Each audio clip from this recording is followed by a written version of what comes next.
առաջնորդող ուժը։ Առանձնապես ոչ մի բան լրիվ համաձայն եմ պարոն Ղազարյանի ասածների հետ։ Նիկոլ Փաշինյանը առաջի օրից 2018 թվականին իշխանության գալուց իր թիրախում է ունեցել հայ առաքելական Սուրբ եկեղեցին, դա ոչ մեկի համար գաղտնիք չի, դա ոչ մեկի համար նորություն չի,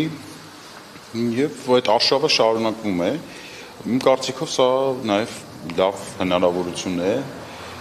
արագ համախմբվելու եկեղեցու օրհնությամբ, Ղեոֆար Հայրապետի օրհնությամբ համախմբվելու եւ impeachment-ի գործընթացը, որի միակ, այսպես խոչընդոտը այս պահի դրությամբ ընդդիմության կողմից տեխնացուի բացակայությունն է եւ այս պահին տեխնացուի շուրջ բանակցություններ են ընթանում, այսինքն այս պահին չկա տեխնացու։ Այդ բանակցությունները դրական կառուցողական հուն կարող են մտնել, եթե եկեղեցական բարձրաստիճան եկեղեցական ինքս առաջարկել եմ Արշակ Սրբազանի տեխնացունը, անկեղծ իր հետ չխորհրդակցելով ուղղակի իմ սրտի ցանկությունն եմ բարձրաձայնել, բարձրաստիճան հոգեվորական առաջնորդի այս ամեն ինչը եւ հասցնենք իրավական լուծման։ Նաեւ ես լսեցի բանադրության մասին, խոսակցություններ էին գնում, ցավոք սրտի բանադրություն չի կարող լինել, որովհետեւ բանադրվում են միայն եկեղեցու ներսում գտնվող այսինքն հավատացյալների վրա է տարածվում բանադրության կանոնը, անաֆեմայի կանոնը, իսկ դժվար է Նիկոլ Փաշինյանին անվանել հայ առաքելական եկեղեցու հետևորդ, այսինքն մարդը եթե եկեղեցու հետևորդ չի, հետևաբար նա բանադրանքի տակ չի կարող ընկնել, այսինքն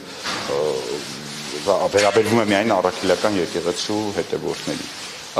Առավելագույն այս պահի դրությամբ, որը եկեղեցու գործիքակազմից որ կա, դա նզովքի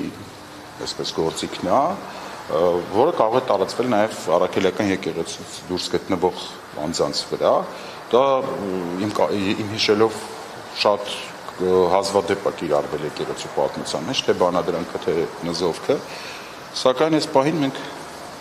տեսնում ենք, որ դա շատ կիրառելի գործիք է, սա այսպես ասած էսթետիկ առումով, իսկ ոչ էսթետիկ կիրառական առումով, այսինքն չարիքից ազատվելու առումով,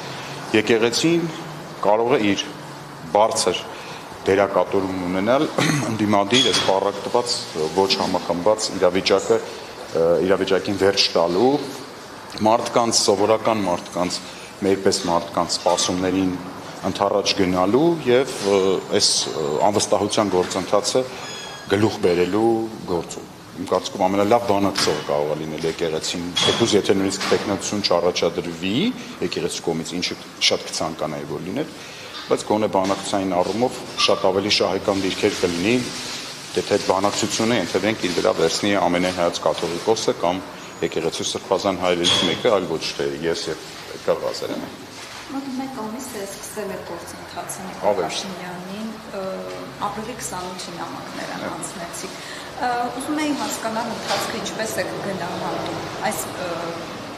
սկսած գործընթացի։ Դե ակնհայտ է, որ այդ օրվանից այդ հարցը դարձել է ներքաղաքական կյանքի գլխավոր օրակարգային հարցը, ընդ որում